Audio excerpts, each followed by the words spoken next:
You are listening to KC Sports Network, proudly presented by Emprise Bank, your partner in possible. Well, welcome into another Three Ma Pod. I am John Kurtz, joined as always by Derek Young from K-State Online, Cole Manbeck, former beat writer for the Manhattan Mercury.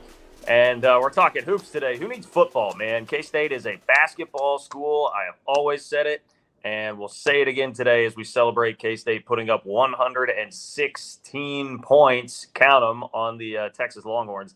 Wasn't long ago, I remember K-State scoring like 39 in a loss at Tulsa. And last night, we watched K-State put 116 on a top 10 team on the road. Congratulations on your cute new little stadium. Texas, take that L, baby. Cats win, and we're gonna talk about it. You might celebrate while you're hanging out with us here with some 360 vodka or Ben Holiday Bottle and Bond Bourbon, whichever is your poison of choice. Of course, brought to you by Holiday Distillery, who helps support this pod. Great K-State folks that do a great job in supporting us as well. So, hey, rest of the season, you should get out to Bramlage and just make sure you can tailgate. You can hit it up before the game. Just get the 360 vodka and the Ben Holiday Bottle and Bond Bourbon. Make sure you're ready to roll. I can remember being a student lining up for a Texas game once upon a time when they beat the number one team in the country, and out in the line when we were there at 6 a.m. waiting all day, people were passing around Fireball. And I would have – actually, it wasn't even Fireball. It was Hot Damn. And I would much rather have had Ben Holiday Bottled and Bond Bourbon than a Hot Damn at that point. So that's my word of advice to you. Anyway, boys, basketball. Cats win 116-103. Who saw that coming? Did you have that one on the bingo card? 116 points overall for K-State and 36-9 and only one turnover for Marquise Noel in a virtuoso performance.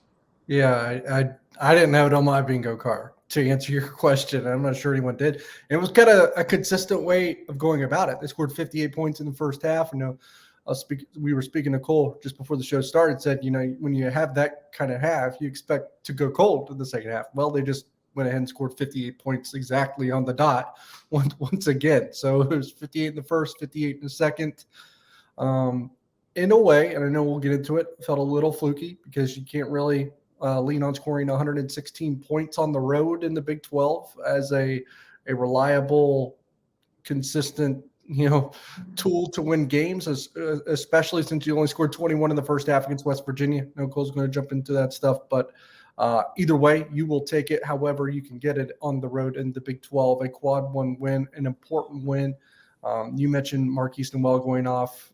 He's went off in both Big 12 games. I think he had 10 assists and 7 steals against West Virginia and over 20 points in that game, I believe. So what he's doing is pretty rare, even if it's just a 2-game stretch. He's going to shatter the single-season assist record. I think he's probably almost there at this point. That record is 186.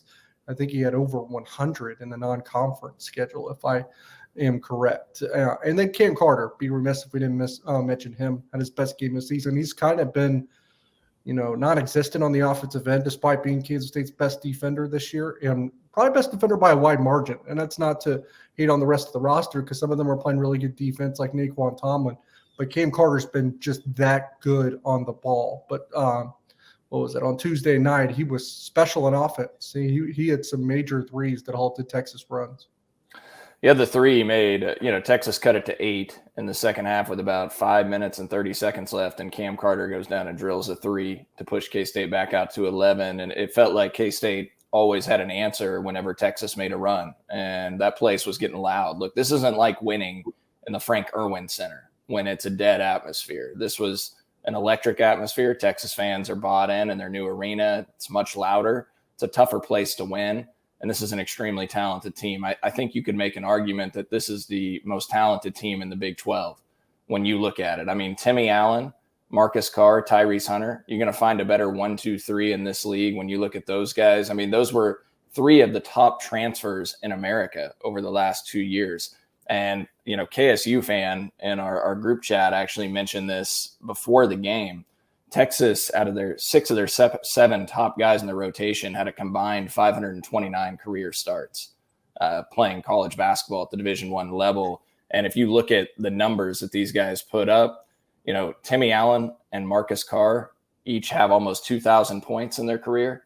Timmy Allen's around 1,900. Marcus Carr surpassed the 2,000-point mark last night. Sabari Rice is at 1,200 points, another guard for them. And then we know how good Tyrese Hunter is. Maybe the best transfer in America next to our guy, Keontae Johnson, this last offseason. So really a huge, incredible victory. And it's a quad one win that's going to stick. It's on the road. So Texas is not falling anywhere out of that quad one metric. They top 10 team in America, have some very impressive wins this year. They dominated Gonzaga in that arena earlier this year. And I know it's not quite the same Gonzaga level team, but still, that's one of the best wins you're going to get in college basketball this year. So just a huge one for Kansas State, an incredible performance, and I believe the most points scored in program history. Yeah, I mean, to play the only thing I would play devil's advocate with a little bit here is is Texas going to be the same without Chris Beard the rest of the year? Presumably, that would be the only question I would raise. Now, that's not going to account for the way K-State played, the way K-State shot, like all these different. I'm not sure that Texas could have done much last night to really temper the way K-State was playing offensively, but and I don't think it's going to fall out of quad one. But will this hold up as like a top 10 win by the end of the year? I don't know. The good news is Big 12 schedule will provide you plenty of opportunities to continue doing that. And this is, I don't know, it feels to me like, I guess we can kind of shift to a little bigger picture view here. I mean, it feels to me like a win like that last night just changes the trajectory of the season from like, okay, we've been sitting here like, hey, let's get to 7 Big 12 wins, make sure that this is a tournament team, to now it's like, all right, you're 2-0, you've got wins over 2 top 25 teams, but in particular this one that should stick as a very, very good win by the end of the year. Now, like what the floor has become the NCAA tournament, right? Isn't that really the shift where it felt like ceiling NCAA tournament last night, it officially turned into floor NCAA tournament with that W? It probably should. I mean, it certainly opened my eyes because I was thinking this team is a bubble team or just above the bubble. You do something like that, and you start out 2-0, yet you only lose to Butler in the non-con. Your LSU win looks pretty solid. Your Nebraska win looks pretty solid. They crushed Iowa. And I think they hung around with Michigan State as well. So I think they're a much better team than a lot of people believe, Kansas State for that matter. And yeah, I'm reshifting the way that I approach this season and the way that I think about this team. They can certainly do much more accolade and achievement wise than I was probably limiting them to. I still don't know what that is. I'm still trying to figure it out, just because as good as they have been, and they have been great to start Big 12 play against 2 really good opponents in West Virginia and Texas. You're just playing a team like that every night. And at some point it's like, do you get worn down? Because they don't have a big bench right now. They don't have David Gasson right now. They're really light in the front court because of that.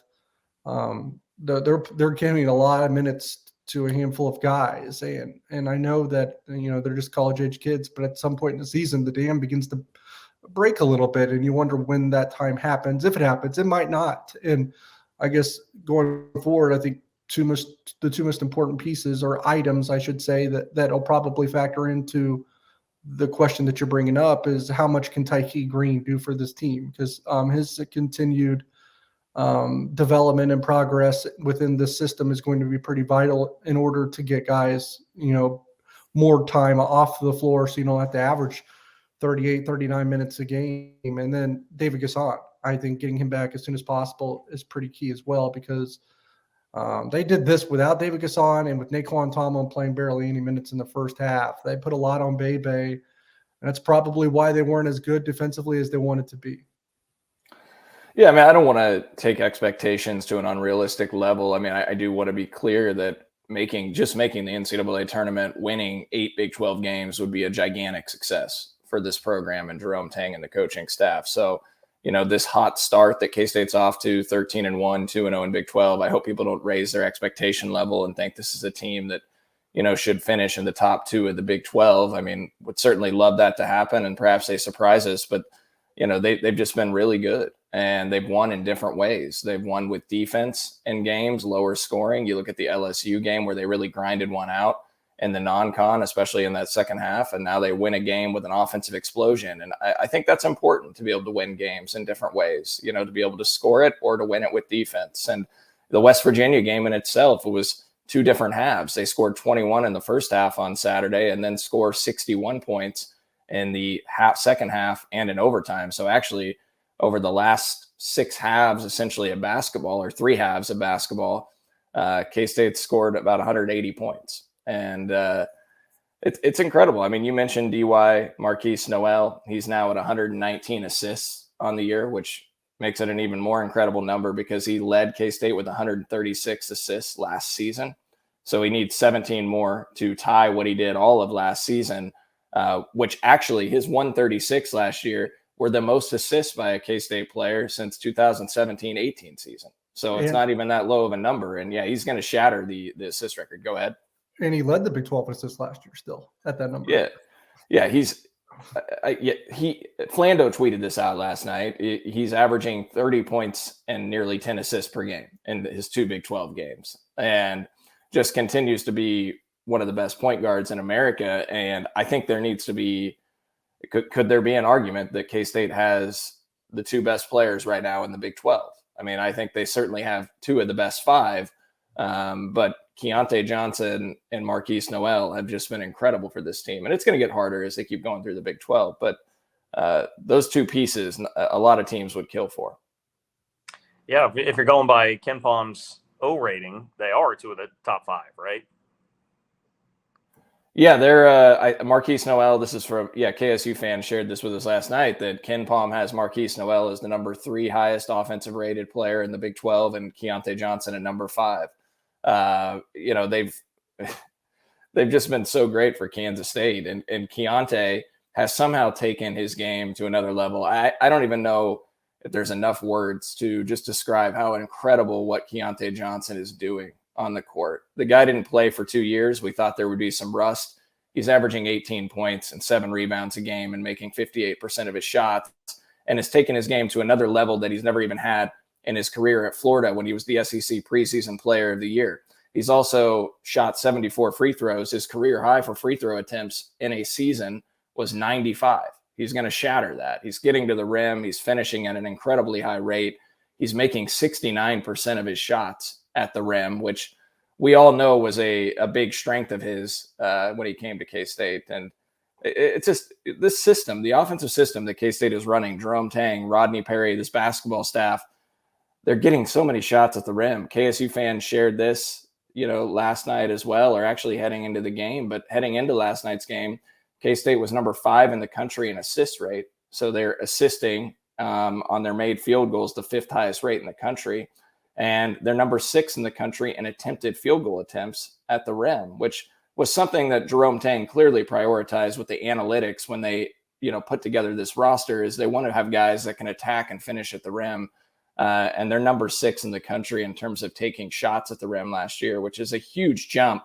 They're shooting 48% of their shots at the rim. Last year, they were 9th in the Big 12 out of 10 teams, shooting 40% of their shots at the rim. So they attack the basket and don't take a lot of 2-point jump shots. They're actually 302nd in the country in 2-point jump shots, which in terms of attempts, which is the worst shot in college basketball. So I love what they're doing.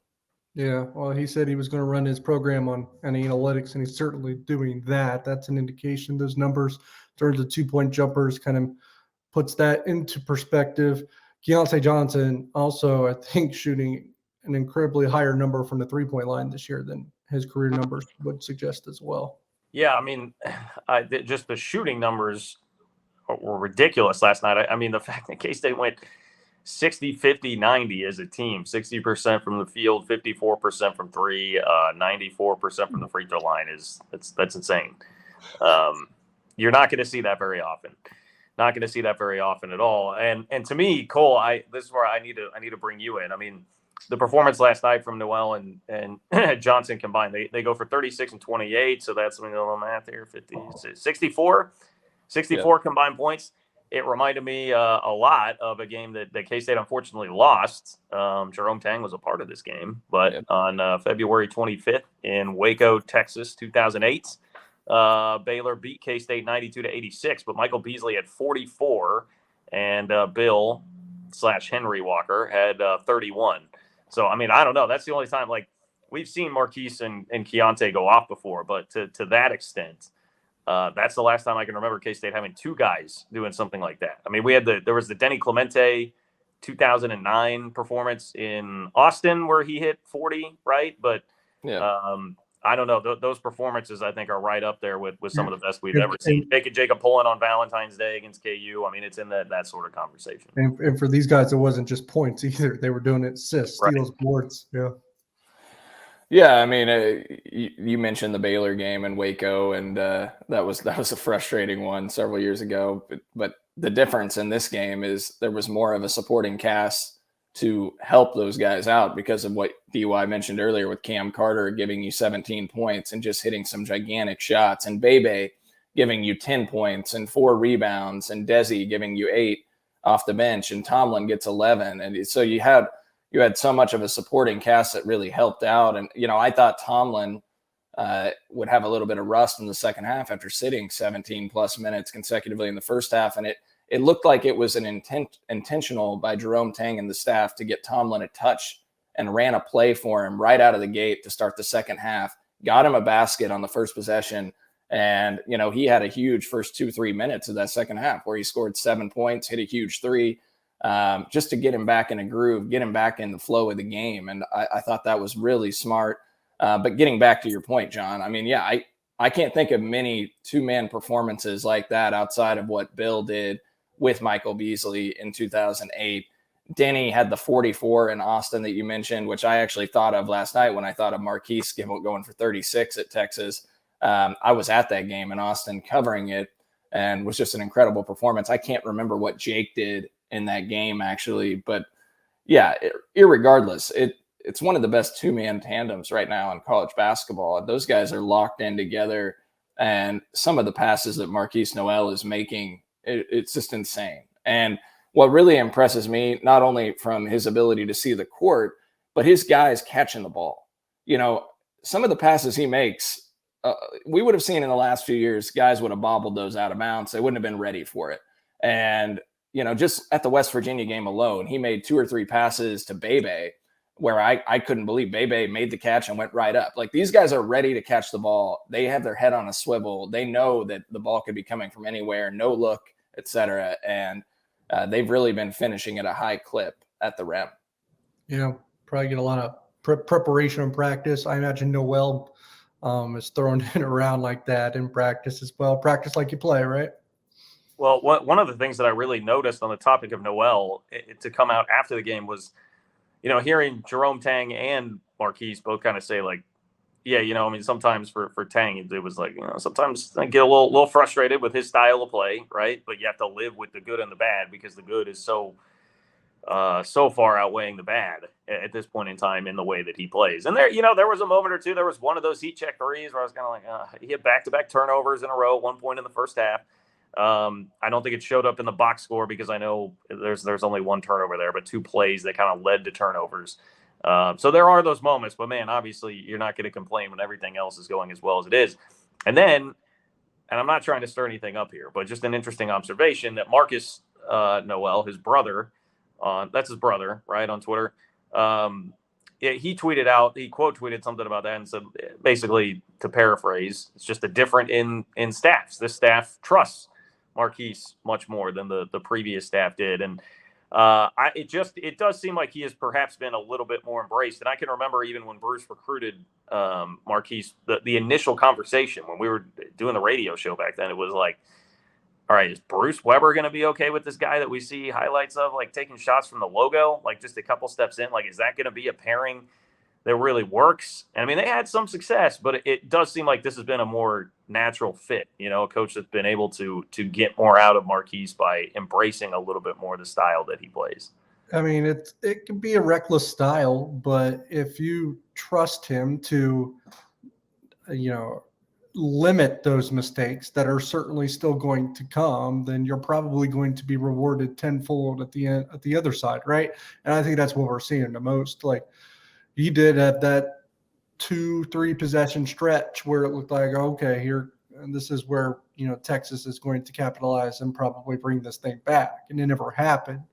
So they were fortunate probably because of a Cam Carter bucket or a Marquise Noel. Sometimes he erases his own mistakes with stellar play as well. So credit to him for that. And then there was that, I think 1-3 where it's like, man, what are you doing? You know, like obviously if you would have made it, we'd be like, oh my, great, right? You know, it's one of those things you love it when it goes in, you hate it when it doesn't. This one didn't, and it resulted in a pretty easy 3 for Texas. So kind of a 6-point swing because you didn't really give yourself a good opportunity to score. But I can remember same game, right?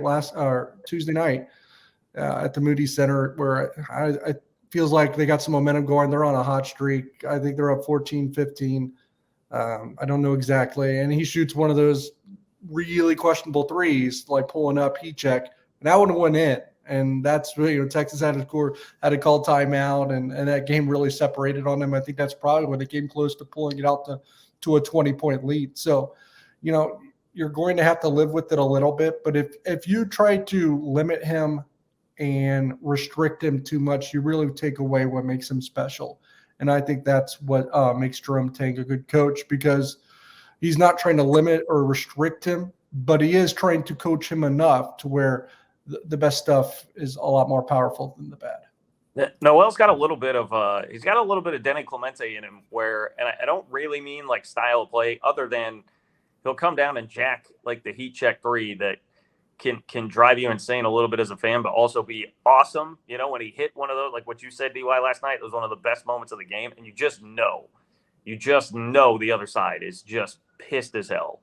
Like how is that going in? And that's what I loved about Denny. It was like Denny just seemed to be the most frustrating player for the rest of the league to deal with when he was at his peak at K-State. And I think Noel has some of that too, with not just the threes, but the passes he's throwing and stuff. You got to just throw your arms up and be like, are you kidding me with this guy? And that is what that can make you so endearing, on top of everything about Noel sticking around and being the one guy that stuck around, and maybe some issues with Nigel Pack there, and being the guy to say, hey, I'm going to be the one that everybody galvanizes, the galvanizing force here with this team. Like I said it last night, he's skyrocketing up the list of favorite Cats all time for me, and just the representation of what he was to get this program jump started with Jerome Tang and all that stuff that I just mentioned, style of play, how infuriating he is for the opponents. I mean, he's going to become a pretty beloved figure, I think, by the time it's all said and done.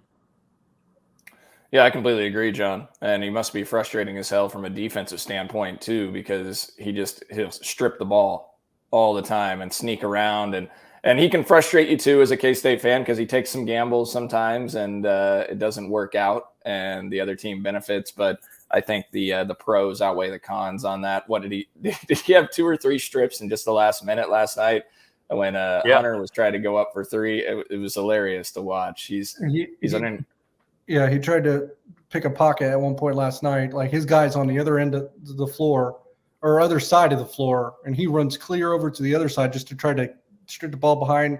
It didn't work out. That player just skips the pass across the court to the guy Noel's supposed to be guarding for an open 3. Yeah. So you're going to run into that still.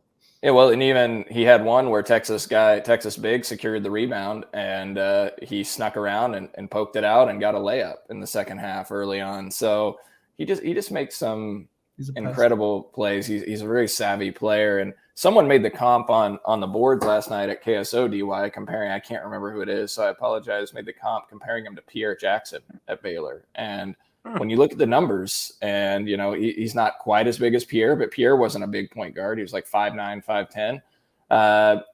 Pierre Jackson had 255 assists his senior year, which blew my mind when we're talking about K-State's single season record being 186 and, average 20 points per game.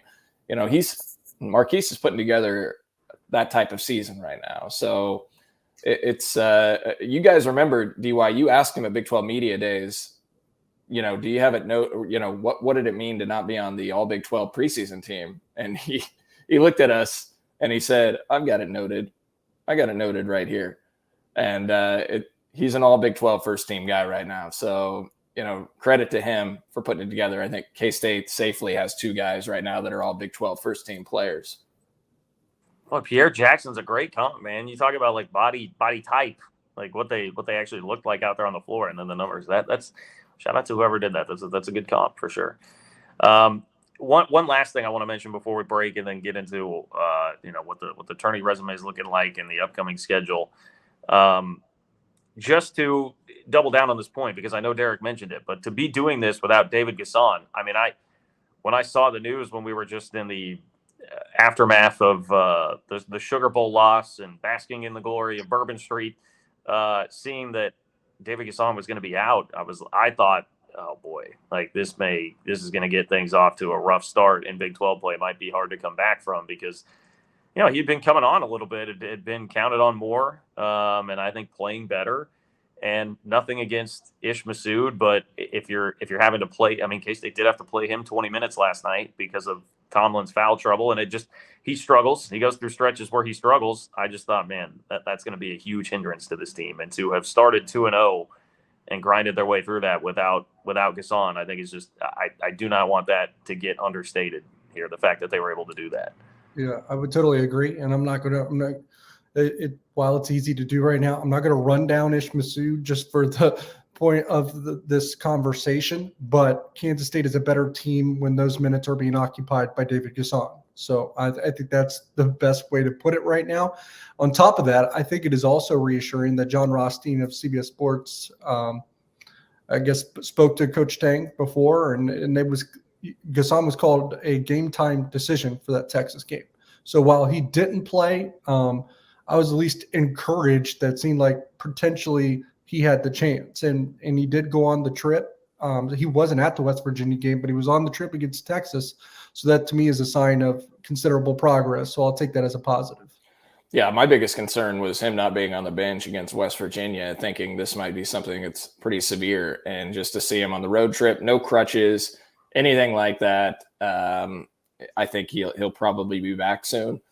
Which is huge for this team because they don't have a ton of front court depth. So having Gasson back will be important. And maybe they've developed a little more depth as a result of this. Massoud actually had a decent game against West Virginia, I thought. So he gave them some good minutes there. I think he struggled a little bit more last night. But, he went out there and gave them 20 minutes and bought some time. I do want to say that Bebe has been terrific in the time given to him since getting him back, which is huge just to get him back healthy. Over the last 2 games, he's 10 of 12 from the floor for a combined 24 points, 4 of 4 from the free throw line. Really some big free throws that he's hit in each of these 2 games. But people have to remember, Bebe is a 73% career free throw shooter. So he's not a big that struggles at the line. He's been really good for this team over the last couple of games, and can probably be giving him 20 minutes a game to help spell Gasson a little bit.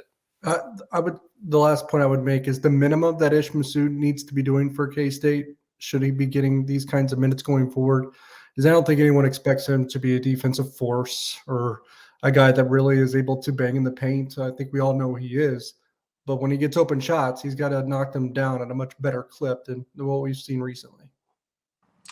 Yeah, point on Bebe. I mean, K-State went through a stretch without Bebe earlier too. Like, they don't have much front court depth, and they've been able to weather some injuries even so far to get to the point where they're at 13-1 and 2-0 in the Big 12. So all good things, man. All good things right now. We'll take a break, come back, look at the schedule coming up, the tournament resume, the Nets. Ken Palm can't get enough of the Cats last night. Right now, there were crazy movements last night and all the metrics. I saw Texas dropped an insane amount defensively with their metrics with everything that happened last night. We'll talk about that coming up next. All right, back here on Fremont, K-State 13-1, 2-0, as I mentioned, in the Big 12 conference here at this point. What do we expect this team? So the schedule coming up, they've got Baylor on the road on Saturday. Then you've got Oklahoma State at home, at TCU, Kansas at home, Tech at home. I mean, what are kind of the expectations for you guys in this stretch coming up? Is this a team that's going to compete in the top 4, say, of the league? Or are we still in the mode of like, hey, get to 8 wins, make sure that you're going to be an NCAA tournament team? Yeah, I mean, the calculus is changing a little bit, I believe, just because you went on the road and beat at Texas. When you get a road win, you don't really count on road wins in the Big 12. When you get one, I think that changes your outlook a little bit each time that you get one, right? You have to hold serve at home and then just find a way to scrape out a few on the road to get the first one, and probably being at one of the better teams in the league is, astounding at this point, to be quite honest. And I don't know where I would put a number on it. Maybe I say, hey, get to 9 or 10. Maybe don't shoot yourself short there with 7 or 8. Maybe go 9 or 10 at this point.